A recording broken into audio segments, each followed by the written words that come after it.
What a look at me just being so humble. God, I hate tight ends. What it is they leave Devontae Adams wide open because he sucks. I don't spend much time staring at guys' mouths. That's why I can justify Tyrod. I mean, he's a poor man's Russell Wilson, who's a poor man's Cam Newton, who's a poor man's Michael Vick from Madden 2004. But I still love you, Martavis.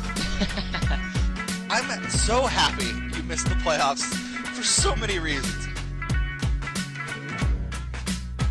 I'm Joe.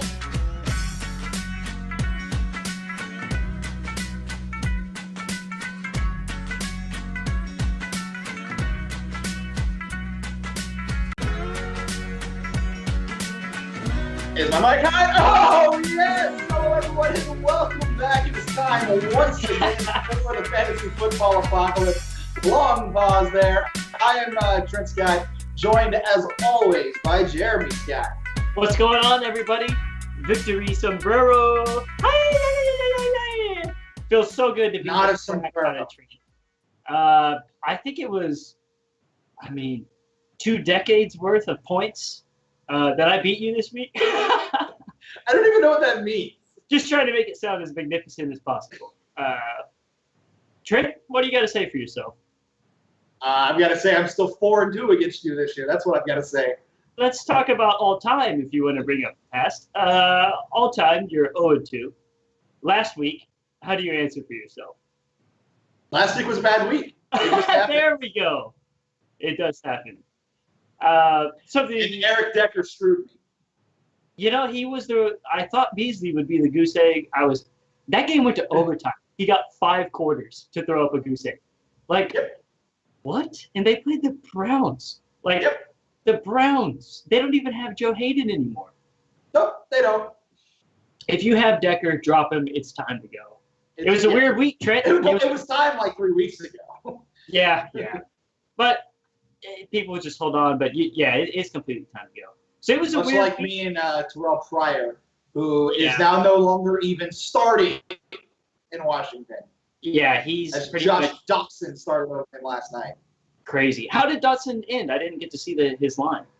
I didn't even look. I was so mad about Pryor. Did you start Pryor? No, I had already benched him, but Yeah. he's still 91% owned, and it's like So bad. him and DeMarco Murray, my second and third round picks.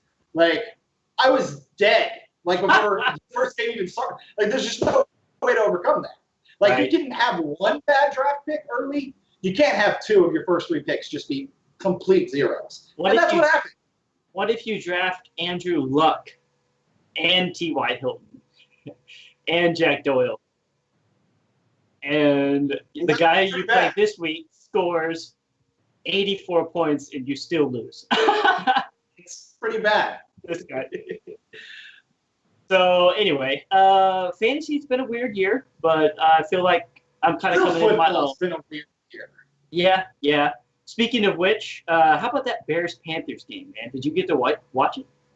Well, I was watching the box score with just sheer amazement as for those of you who don't know, I work at Fox Sports, and so I work on Sundays. And I was watching our ticker go by. I was like, the Bears are beating the Panthers. That's interesting. So then I decided to pull up the box score and look. I said, Mitchell Trubisky's thrown 7 passes. How did this happen? He went 4 for 7, and they won the game by 14 points. Yeah, it was pretty weird, man. And well, Mitch did get that rushing touchdown. That looked pretty good. I know they called him down at the 1. Both of their touchdowns were on defense. They had a 75-yard pick six and a 76-yard fumble return. What is Cam Newton's no deal? offensive touchdowns. By the way, if there's somebody I don't know, I can't say that, but maybe Tyrod Taylor. I think Tyrod Taylor has more points than Cam Newton from this point in the season for the rest of the year. They might even have the same points right now. Who knows? But Cam is. I'm worried. Actually, that actually brings up something else I wanted to ask you about. Jeremy, if I would have told you before the season began that here we are, week 8, the midpoint of the season, the top 5 quarterbacks in fantasy points, if I would have said Tom Brady at number 3, you would have bought that begrudgingly, but you would have understood. But the other 4 quarterbacks in the top 5 in fantasy points right now are Alex Smith, Carson Wentz, Deshaun Watson, and Dak Prescott. Those are the top 5 quarterbacks. Truly unbelievable. I don't understand. But, again, it's what I've told myself is, you know how the NBA went through that wave about 5 years ago where all the old players started, retiring or were either too old and all these new guys came in? Yeah, the exact same thing. It's a gentrification of the league.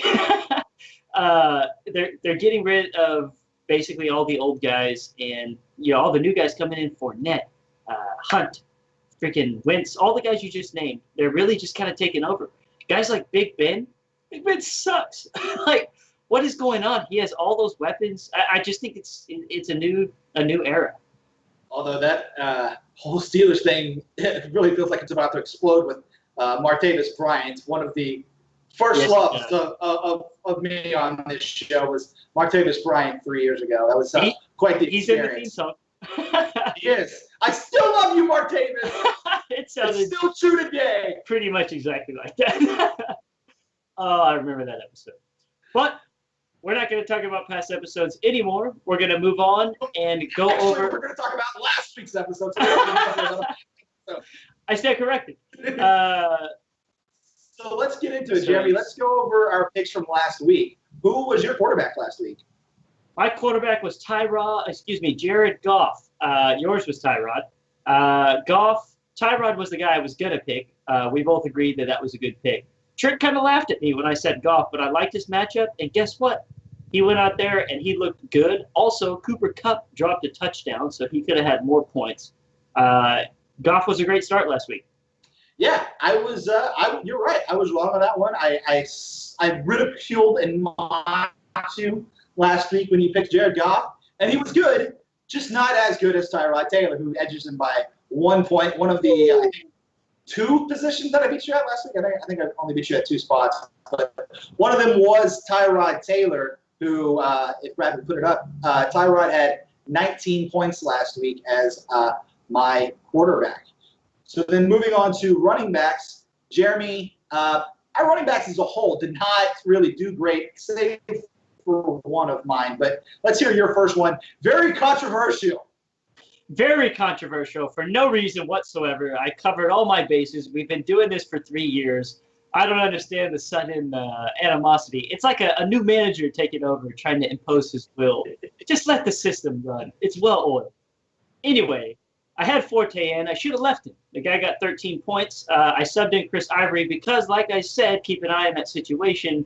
Powell was playing. Anyway, it ended up being the wrong move, and this is all about probability. Chris Ivory should have had a lot better game. He had the volume. He also lost a fumble, so he should have had 10 at least. But the guy had like 20-something carries, so there was just nothing there. And he's not very good. Well, that hurts. But so if you watched the show last week, Jeremy picked Matt Forte, but then Sunday morning news comes out Leonard Fournette was not playing. So you guys got to follow our Facebook page. Jeremy jumped on last minute on the Facebook page, announced he was taking Chris Ivory instead. Turned out to not be the right move, but the logic was sound. The pick just didn't work out. Also true. I'm curious if everybody on the other side, Trent, you're sounding a little robotic to me. Is that intentional? Or yeah, your connection seems a little weak, which makes sense because you said the Wi-Fi was. Yeah, I was having some weird issues with Skype, so bear with me if there's any difficulty. Yeah, I think I'm not really sure what's going on. I think people prefer me to talk anyway, so why don't you just let me take over for the rest of the show? So anyway, Trent, who was your top running back? So top running back was the other spot. I guess it wasn't. It was my second running back. This one, man. But you did lose. Yes, we covered that. But this running back in particular, Wendell Smallwood, I was really disappointed. Like early on, he was actually leading the team. He had 7 carries in the first half, and then he only had 1 in the entire second half. Plus, he only had 2 receptions. I really thought that number would be closer to 5. He just really didn't get the usage I was expecting, especially in a game where Carson Wentz threw the ball so much. So Smallwood only scores 5 points. Not a great pick. Yeah, I didn't like Smallwood last week. There's too much going on back there. And plus, he's not even a starter. So I did debate putting him in as my RB2, but anyway, wait till that situation has an injury, and then Smallwood will get interesting. So moving on, my second running back was Orleans Darkwa, which was the consensus pick going into this, but he played a tough defense, didn't do super well, had 7 points, and New York's just kind of a disaster this year.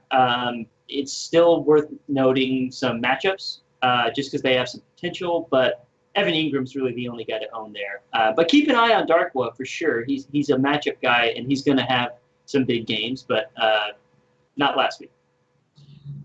Yeah, Darkwa was a real disappointment coming off a big 117-yard performance the week before. Seriously. I really thought he was going to have a much better game, but he didn't. However, my second running back did have a pretty big game. I told you it was a matter of volume, and it finally paid off. Latavius Murray scored 17 points, goes for 113 yards and a TD. You'll gladly take that any day of the week when it comes to free agent like what we're giving you guys. Definitely. Murray's a guy who I picked 2 of the last 3 weeks. Trent finally picks him, and he goes off. That's right. It's a matter of timing. I rode McKinnon while I could ride him, and now I'm riding Murray. Should have traded him while you had the opportunity in real life. Moving on, my wide receiver pick of the week was who had all 9 of those points in the first quarter. So I thought he was going to get off to a big start. Might have even told Trent to suck my nuts in a text. Was it for Curse or? It was Jermaine Curse. Yeah, I thought it was Curse. So we were getting a little heated in our texting. Anyway, Curse, he found the end zone. 9 points is not what I like, but theoretically he did what he was supposed to.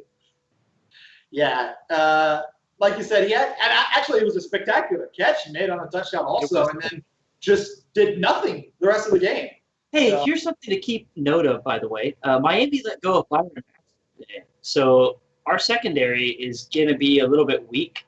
And like I was telling you before the show, Miami's front, D-line, obviously Sue, Cameron Wait on the end, and then our linebackers, it's a pretty good run deep. So I think opposing offenses, wide receivers and quarterbacks could have some good games against Miami moving forward. Yeah, that's something to monitor. So you gave your first wide receiver. My first wide receiver last week was just a literal zero. Eric Decker. We already talked about him. He was coming off a 7-catch, 88-yard game. I thought he was moving in the right direction. Clearly, that did not turn out to be the case. It was an ugly, ugly game where the Titans had to go to overtime to beat the Browns, who benched Deshaun Kaiser for the 3rd week in a row. So it was just bad. Did not work out. I told you guys it was a gamble, and it was a gamble that I lost.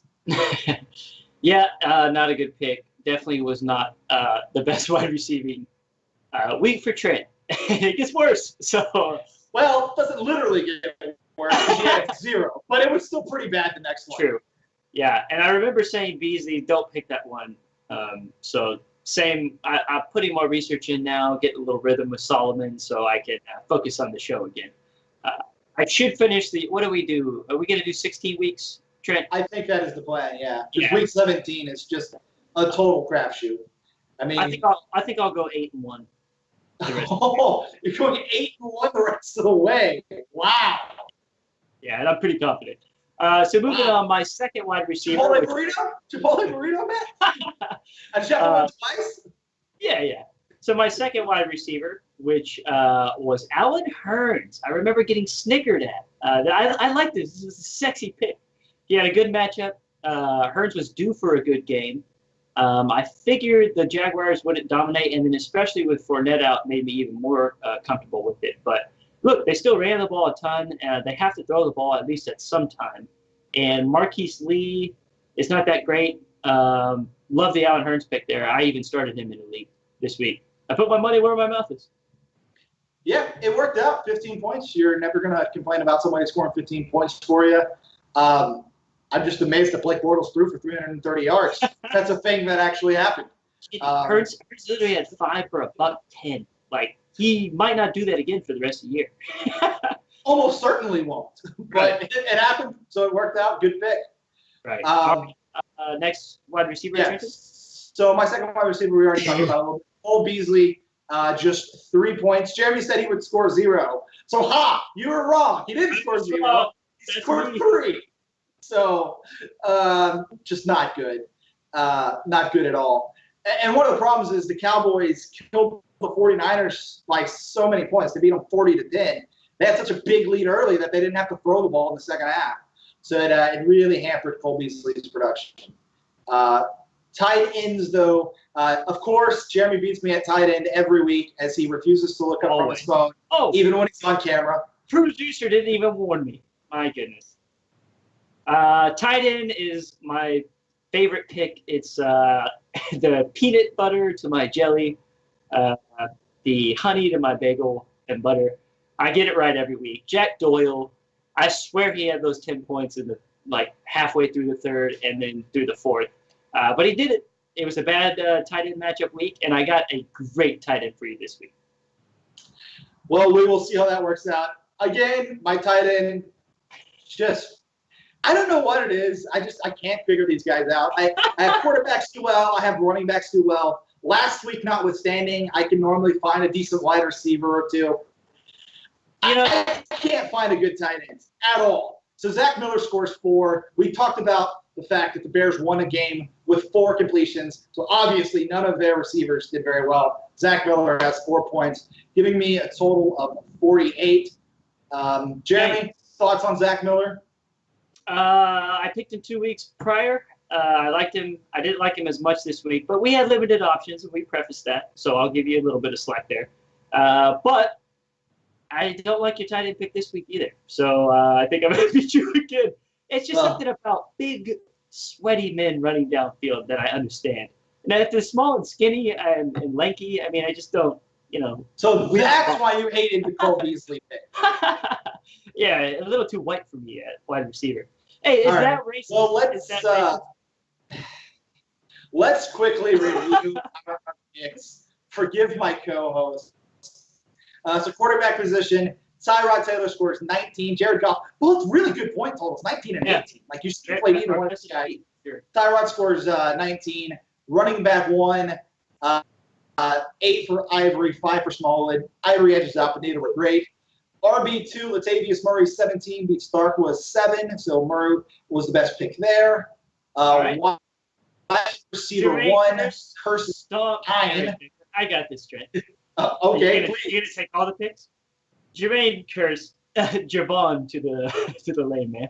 To the idiots. No, the lame man. Jermaine Curse got 9.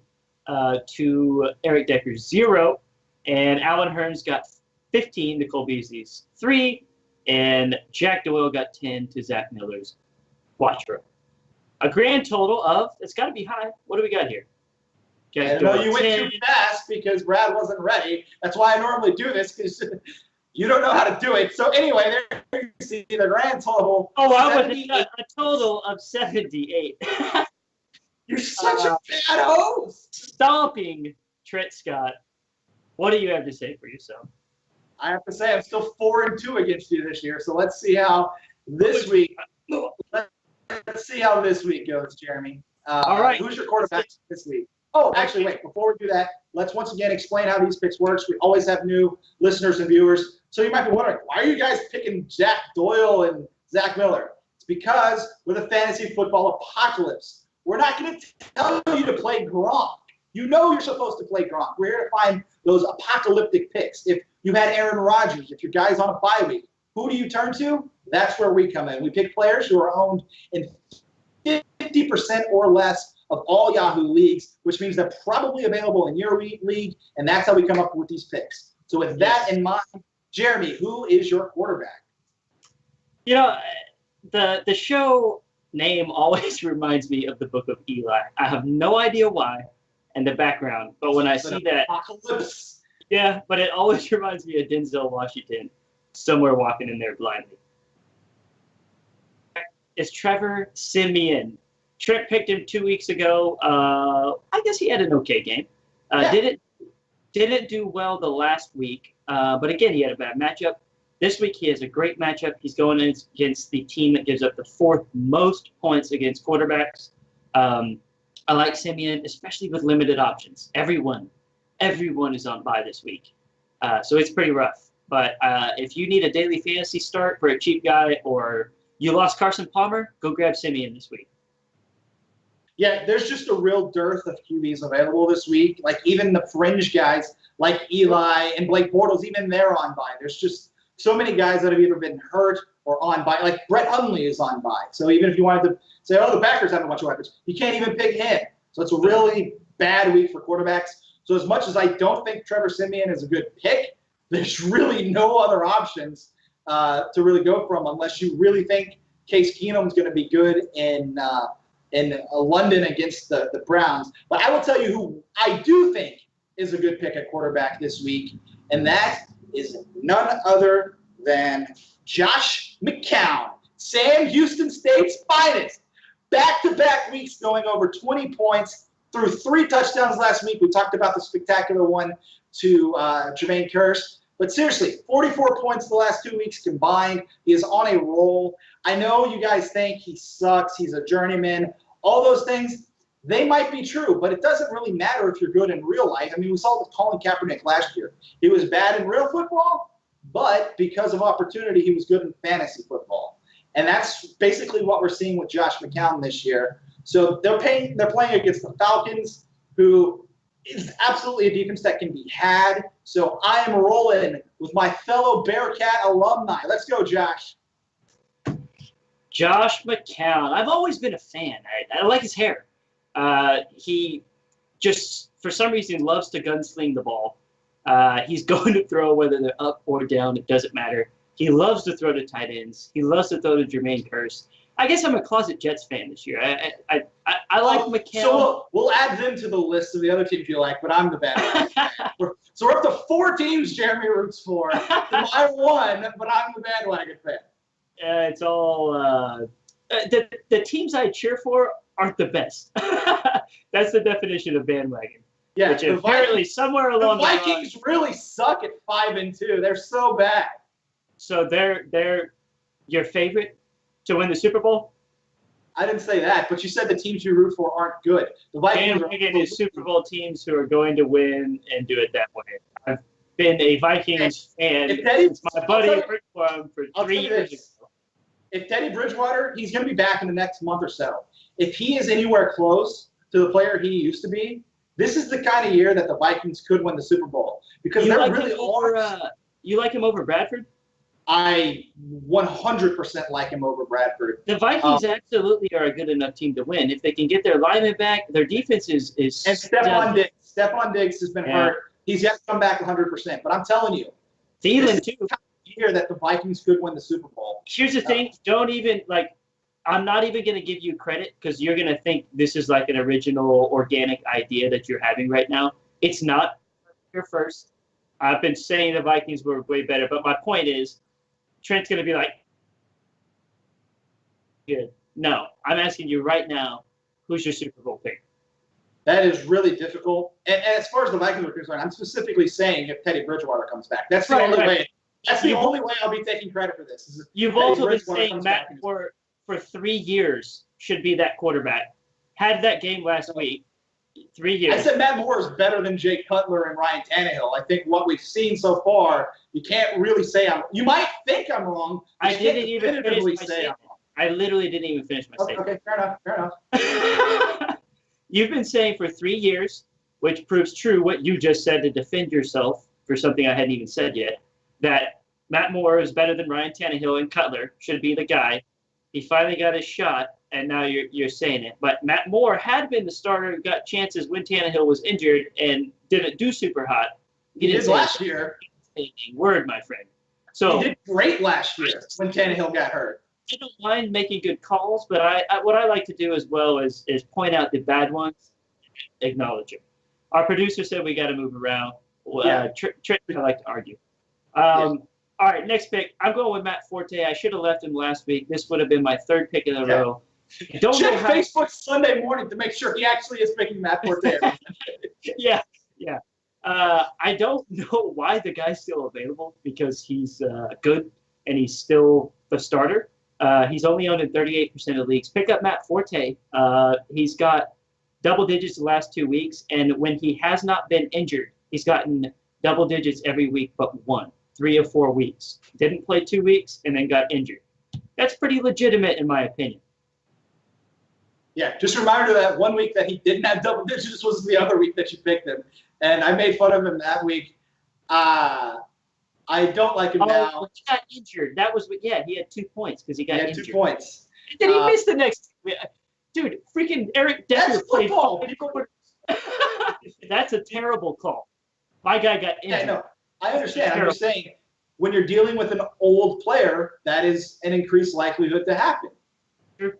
So, yeah. I still don't like Matt Forte. I understand. Like you said, he's had a few double-digit games, including last week.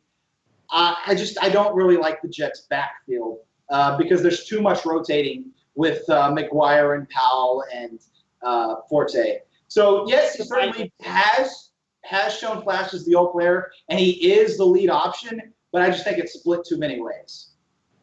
Valid points. Who is your better running back? So my better running back this week, he was the best running back we had last week, still only owned in 42% of leagues. Guys, you need to jump on him. Latavius Murray, the 3 weeks since Dalvin Cook has been injured, he had 12 carries, then he had 15 carries, then last week he had 18 carries. So his usage is going up. He's averaging 15 carries per game as it is, and his arrow is pointing in the right direction. He's not a spectacular talent. He had a chance last year in Oakland to become – I mean, I know, Jeremy, last year you loved Latavius before the season started, and it just didn't quite work out, although he did score 12 touchdowns last year. The yardage totals weren't really what you're hoping for. But I just think based on volume alone, Latavius Murray is a guy that needs to be owned. Yeah, I've been a Murray fan for his career. I liked him in Oakland off pure volume. And again, talking about those Vikings, they're a old school, grunt team. They pound the ball on both sides. I like Murray for opportunity. This week, surprisingly, Cleveland is 27th in least amount of points. Okay, they're fifth. That's because they get torched by passing offenses. Right, but you got to factor that in. Also, Miles Garrett. I don't really think Case Keenum is going to torch anybody. So he had 27 minimum in at least one game this year. And if Diggs comes back, you never know. So again, you just got to factor all these in.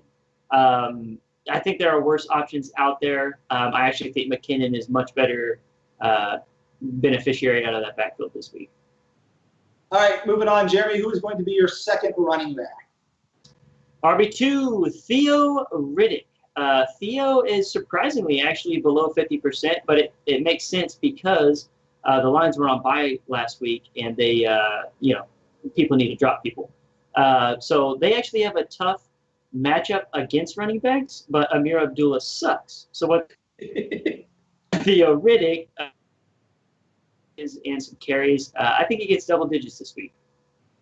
Yeah, it's entirely possible. Riddick is, of course, we're doing these points based on a PPR scoring system, which is where Riddick signs. Like you said, Amir Abdullah is the starter, but he's not that great. It's pretty close to an even timeshare. Riddick was a guy that used to be owned in a lot more than 50% of leagues, but his ownage number has kept dropping. He hasn't had the best season, but like you said, if there's a week to turn it around, this is actually a pretty decent spot, I think, to go with Theo Riddick. Hey, can you imagine if Chris Thompson got the same amount of volume as Theo Riddick has? Chris Thompson would already have 300 fantasy points. So I actually saw a stat that said Chris Thompson's currently on pace to be the third running back to ever have 1,000 receiving yards in a season. Dang.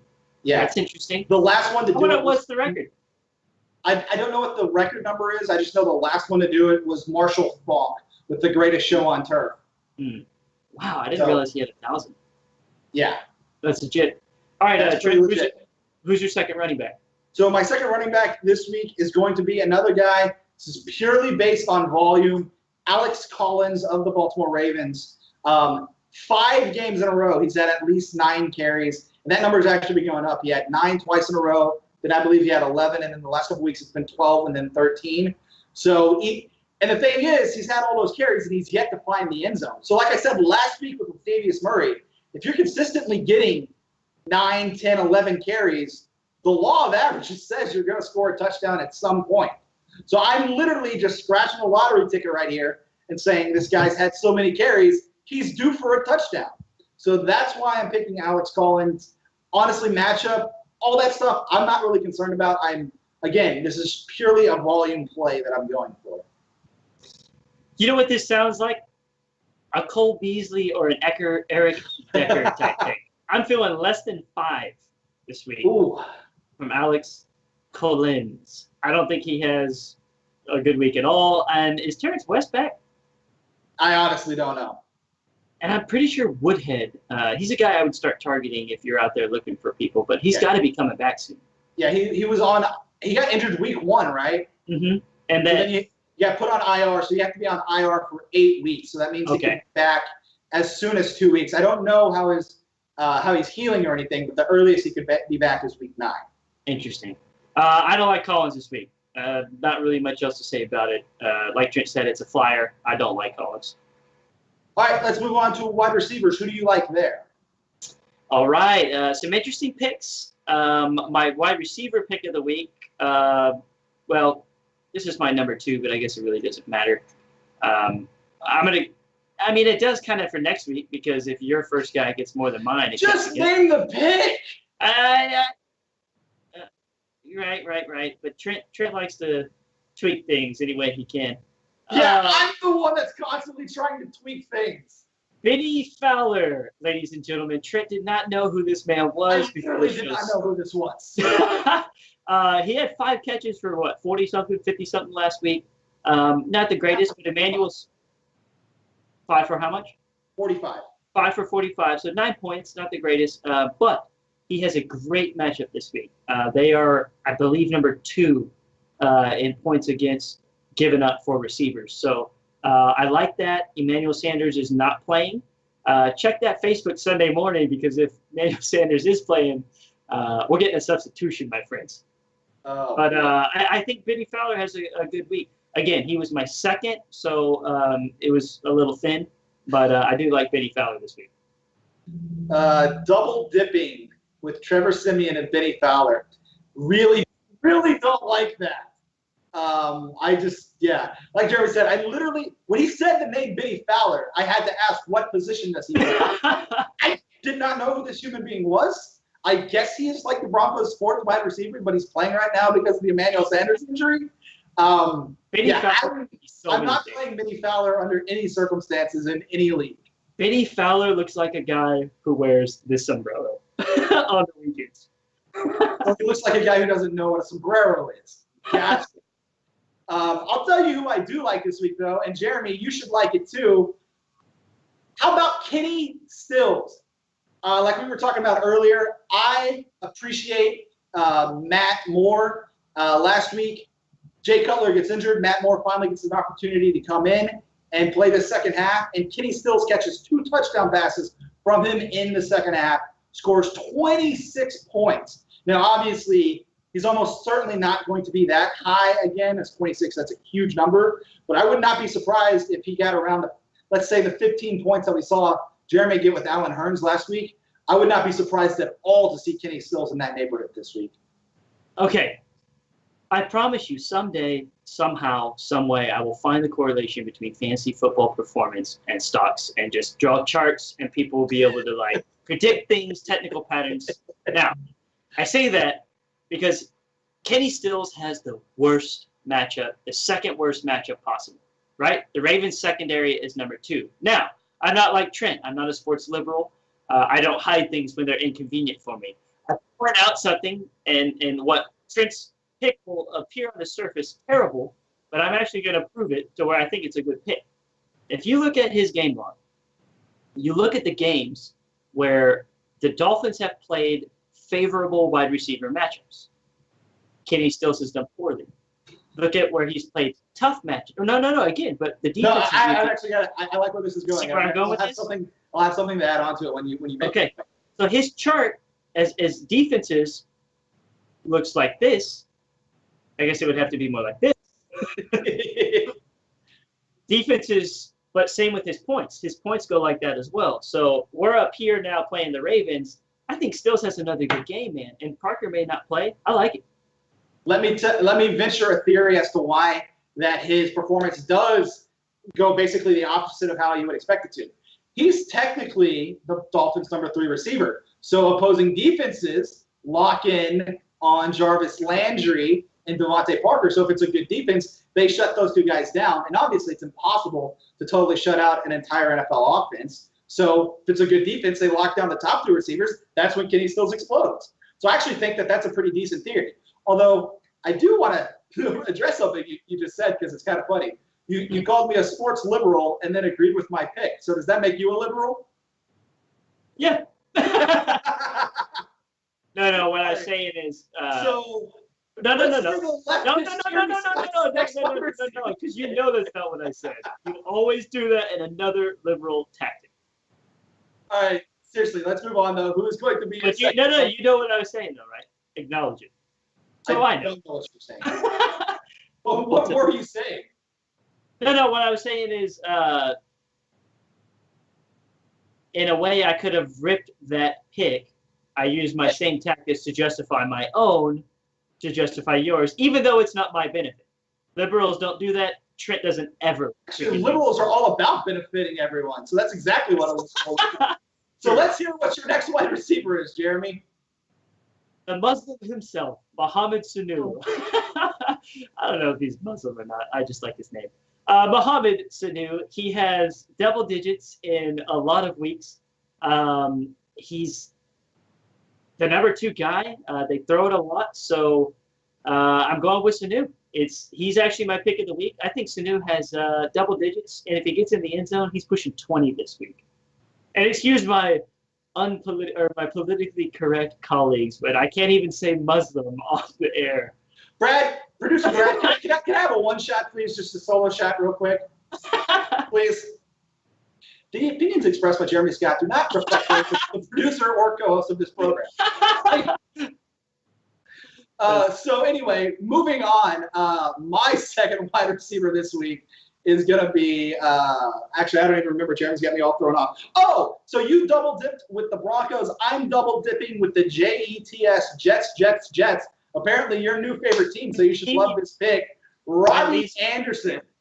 Robbie Anderson has been targeted at least 5 times in every game but 1 this year. And that game he had 4 targets. So he's pretty consistently been a guy that Josh McCown has looked for. Now he's not the number 1, Jermaine Kearse is, but the targets are there. Overall production is a little lower than what you would want it to be. But again, I'm going very heavy with volume-based plays this week. So that is why I'm rolling with a Robbie Anderson. My least favorite Jet. Although he has 5 targets, he's got 2 or 3 catches a week.